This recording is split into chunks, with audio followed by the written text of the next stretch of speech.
సురేష్ గారు ఉదయగిరి.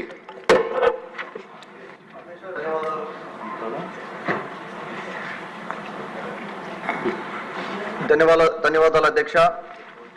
శాసనసభ్యుడిగా పోటీ చేసే అవకాశం ఇచ్చిన గౌరవ ముఖ్యమంత్రి చంద్రబాబు నాయుడు గారికి, యువనేత లోకేష్ బాబు గారికి, అలాగే మా ఉదయగిరి ప్రజానీకానికి ధన్యవాదాలు తెలుపుకుంటా ఉన్నాను.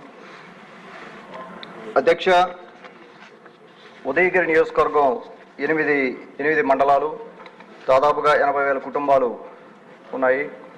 మాకు 2 సిహెచ్సి సెంటర్స్ ఉన్నాయి. వాటిలో సరిగా డాక్టర్స్ లేరు, జనరల్ ఫిజిషియన్ లేరు, ఫిమేల్ గైనిక్ లేరు. ఉదయగిరి హాస్పిటల్లో 50 బెడెడ్ హాస్పిటల్ అది. అలాగే ఈఎన్టీ లేరు, పీడియాట్రిషియన్ లేరు. అలాగే 2 హాస్పిటల్స్లో కూడా సరైన డాక్టర్ సదుపాయం లేదు. రీసెంట్గా ఒక 12 ఏళ్ల అబ్బాయి స్నేక్ బైట్ అయితే నైట్ టైం పడుకుని ఉంటే బెడ్ మీద హ్యాండ్ కిందకి పడినప్పుడు స్నేక్ బైట్ చేస్తే ఆ కుర్రోడ్ని సేవ్ చేసుకోలేకపోయాం. ఎమర్జెన్సీ వ్యవస్థ లేదు, సరైన ఎక్విప్మెంట్ లేదు. సో వీటన్నిటినీ ఒక షార్ట్ డిస్కషన్ పెట్టాల్సిన అవసరం ఉంది అధ్యక్ష. మాది పూర్తిగా వెనకబడిన ప్రాంతం, పూర్తిగా నిర్లక్ష్యానికి గురైన నియోజకవర్గం, అభివృద్ధికి నోచుకున్న నియోజకవర్గం. విపరీతంగా కిడ్నీ పేషెంట్లు ఉన్నారు. దాదాపుగా 7 మండలాలు ఫ్లోరైడ్ బెల్ట్ ఉన్నందువల్ల కిడ్నీ పేషెంట్లు పెరిగిపోయి ఉన్నారు. డయాలసిస్ సెంటర్స్ లేవు. జియోగ్రఫికల్గా పెద్ద నియోజకవర్గం అయినందువల్ల పక్క నెల్లూరుకి వెళ్ళాలన్నా, లేకపోతే పక్కన ఎక్కడ డయాలసిస్ సెంటర్ వెళ్ళాలన్నా కూడా 50-60 కిలోమీటర్లు ట్రావెల్ చేసి డయాలసిస్ చేయించుకొని రావాల్సిన పరిస్థితి. రోడ్ల పరిస్థితి అధ్వానంగా ఉంది. సో మాకు 2 డయాలసిస్ సెంటర్లు గౌరవ మంత్రివర్యులకి మనవి చేసుకుంటా ఉన్నాను. 2 డయాలసిస్ సెంటర్లు ఆల్రెడీ ఎస్టిమేషన్ అయిపోయి ఉంది వింజమూరు, ఉదయగిరి సిహెచ్సిల్లో. దయచేసి వాటికి మీరు ఒకసారి ఆలోచన చేయమని మీ ద్వారా మనవి చేసుకుంటా ఉన్నాను. అలాగే ప్రివెంటివ్ హెల్త్ కేర్ లేదు అధ్యక్ష. ఉదయగిరి నియోజకవర్గంలో మరి ఇతర నియోజకవర్గాల్లో కూడా అదే పరిస్థితి. ఎప్పుడైతే మనం ప్రివెంటివ్ హెల్త్ కేర్ మెకానిజం పెంచగలమో అప్పుడే మనం ప్రతి ఫ్యామిలీకి కూడా హెల్త్ కేర్ కాస్ట్ తగ్గించి ఫైనాన్షియల్గా వాళ్ళని ఆదుకున్న వాళ్ళం అవుతాం. హెల్త్ కేర్ కాస్ట్ పెరిగినప్పుడు ఎన్నో ఫ్యామిలీలు మా ఉదయగిరి నియోజకవర్గంలో నాశనం అయిపోయి ఉన్నాయి. కొన్ని వేల కుటుంబాలు. ముందు చాలామందికి బ్లడ్ ప్రెషర్ టెస్ట్ చేయించుకోవడం కూడా తెలియదు, బీపీ మిషన్ చూడని కుటుంబాలు కొన్ని వేల మంది ఉన్నాయి. దయచేసి నేను మంత్రి గారికి మనవి చేసుకుంటున్నాను, ప్రత్యేక దృష్టి పెట్టి మా ఉదయగిరి నియోజకవర్గం మీద మాకు దయచేసి సహాయం చేయమని అడుగుతా ఉన్నాను మీ ద్వారా. మేడం జగదీష్ గారు.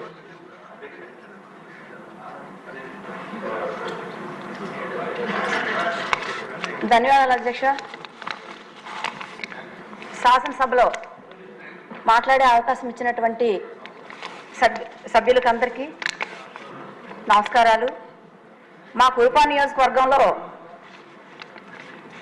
వర్షాకాలం వచ్చేసరికి విపరీతంగా మలేరియా, డయేరియా వ్యాధులు ఎక్కువగా వస్తున్నాయి అధ్యక్ష. మరి వాటికి సంబంధించి మందులు లేకపోవడం వల్ల ఆ వ్యాధులతో కూడా చనిపోవడం జరుగుతుంది అధ్యక్ష. అలాగే పాము కాటుతో మందులు లేకపోవడం వల్ల గత ప్రభుత్వంలో 2 చదువుతున్న విద్యార్థులు చనిపోవడం జరిగింది అధ్యక్ష. అలాగే మరి హాస్పిటల్లో కూడా సరైన మందులు లేక చాలామంది గిరిజనులు చనిపోవడం జరుగుతుంది అధ్యక్ష. అలాగే అక్కడ సరిపడినంత బెడ్స్ కూడా ఉండడం లేదు. ఒక బెడ్లో 3 పేషెంట్లు పడుకోవడం జరుగుతుంది అధ్యక్ష. కాబట్టి మరి ఇవన్నీ కూడా గత ప్రభుత్వం మరి ఏ కూడా చేయలేని పరిస్థితిలో ఉన్నారు. కాబట్టి మరి ఇవన్నీ జరిగాయి. మరి మన ప్రభుత్వంలో ఎలాగైనా సరే సిహెచ్సిల్లో, పిహెచ్సిల్లో సరైన మందులు, బెడ్స్ ఇవ్వాలని కోరుతున్నాను అధ్యక్ష. అలాగే గత ప్రభుత్వం ఎక్కడైతే ఆశ్రమ పాఠశాలలు ఉన్నాయో వాటి దగ్గర మరి ఏఎన్ఎంస్ని కూడా నియమించకుండా అవిని తీసేశారు. మన ప్రభుత్వం నియమించినప్పుడు ఈ వైసీపీ ప్రభుత్వం ఏం చేసిందంటే ఎక్కడెక్కడైతే ఆశ్రమ పాఠశాలలో ఏఎన్ఎంస్ ఉన్నారో వాళ్ళందరినీ తొలగించారు. కాబట్టి నాకు ఈ అవకాశం ఇచ్చినటువంటి మా కురుపం ప్రజలకు అందరికీ పేరు పేరున ధన్యవాదాలు తెలియజేస్తున్నాను అధ్యక్ష. విజయచంద్ర, భారతపురం. ధన్యవాదాలు అధ్యక్ష. ఇప్పుడు శాసనసభ్యురాలు కురుపాం నుంచి మాట్లాడారు. ఆమె పక్క నియోజకవర్గమే పార్వతీపురం. మన్యం జిల్లా అంటేనే అధ్యక్ష ఎక్కువగా గిరిజనులు, దళితులు, బ్యాక్వర్డ్ కాస్ట్ ఉండే ఏరియా. అంటే ఇది ఒక నానుడు. వర్షం పోయి సముద్రంలో పడితే ఏమీ ఉపయోగం ఉండదు. అదే వర్షం బీడు భూమిలో పడితే కొంచెమైనా ఉపయోగం ఉంటుంది. ఎంతోమంది పాలకులు, ఎన్నో గవర్నమెంట్లు చూసాం, కానీ మన్యం ఇంకా కూడా 60 సంవత్సరాలు వెనకబడే ఉన్నాం ఏ విషయంలోనైనా. ఇక హెల్త్ విషయానికి వస్తే మా యావరేజ్ లైఫ్ ఒక దళితుడిది కానీ ఒక గిరిజనుది కానీ 40 సంవత్సరాలే బతుకుతున్నారు అధ్యక్ష. దానికి పెద్దగా రీజన్స్ ఏంటి ఉన్నాయంటే అవేర్నెస్ దగ్గర లేకపోవడం, రెండోది ఈ ఫెసిలిటీస్ లేకపోవడం. చాలా మంది కుటుంబాలు అంబులెన్స్లో కేజీహెచ్కి వెళ్తూ మధ్యదారిలో చనిపోయారు. మీరు ఇంకా టీవీల్లోని, పేపర్లోని, వాట్సాప్లో చూసుంటారు. చనిపోయిన వ్యక్తుల్ని మోసుకుంటూ కిలోమీటర్లు వెళ్ళడం, బళ్ళ మీద తీసుకెళ్తున్న సంఘటనలన్నీ కూడా మా మన్యంలోనే జరుగుతున్నాయి. ఈసారి మన్యశ్రీ మన హెల్త్ మినిస్టర్ గారికి రిక్వెస్ట్ పెడుతున్నానండి. జిల్లా అయితే ఏర్పడింది, ఏరియా హాస్పిటల్ని డిస్టిక్ హాస్పిటల్గా కన్వర్ట్ చేశారు తప్ప డిస్టిక్ హాస్పిటల్కి ఉండాల్సిన ఫెసిలిటీస్ ఏమీ లేవు. స్పెషలైజేషన్ డాక్టర్స్ ఎవరూ లేరు. ఇక విషయానికి వస్తే వ్యాక్సిన్స్ కూడా అవైలబుల్ ఉండట్లేదు. ఇక మామూలుగా మనకి అక్కడ మెడికల్ కాలేజ్ ఒకటి శాంక్షన్ చేయడం జరిగింది నాబార్డ్ ఫండ్స్ ద్వారా. ఆ డబ్బులు కూడా ఉన్నాయి.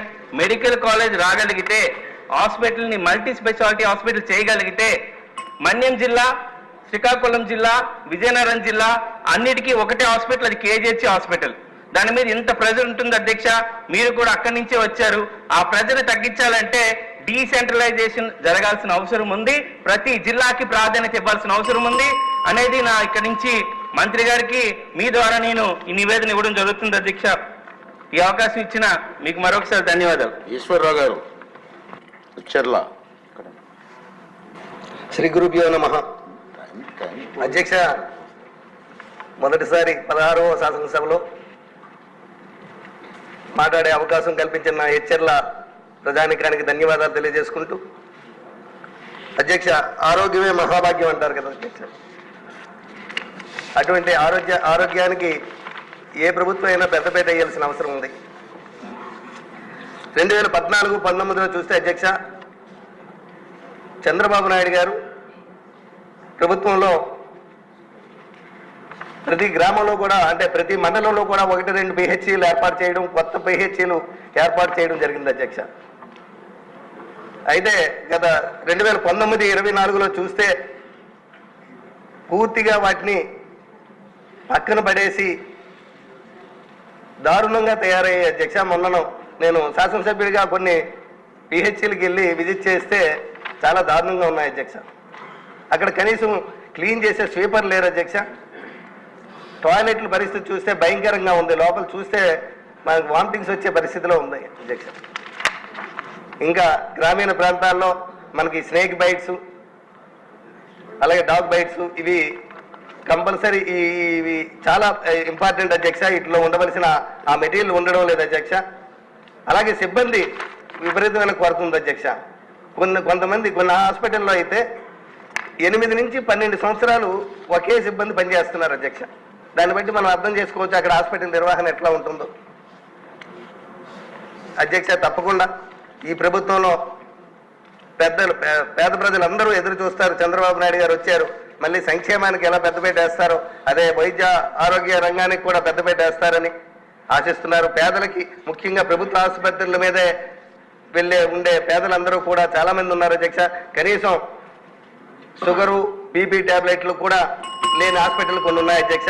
దయచేసి వీటిని ఏర్పాటు చేయవలసిందిగా మంత్రి గారికి మీ ద్వారా విజ్ఞప్తి చేస్తూ నాకు ఈ అవకాశం కల్పించినందుకు కృతజ్ఞతలు.